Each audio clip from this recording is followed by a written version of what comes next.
नमस्कार मंडळी, स्वागत आहे तुमचं रुपाली राहुल जाधव या चॅनलमध्ये। तर चला आज बघूया काय बनवलेलं आहे जयंतीच्या दिवशी। आज आपण बनवलेलं आहे पनीरची भाजी।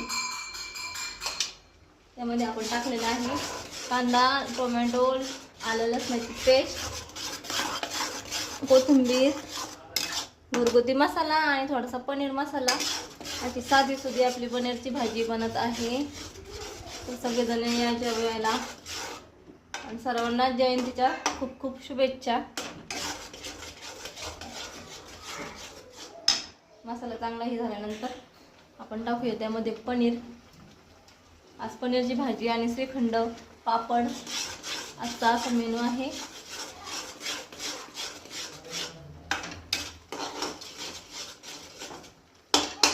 तेल सुटल्यानंतर आपण टाकूया त्यामध्ये पनीर।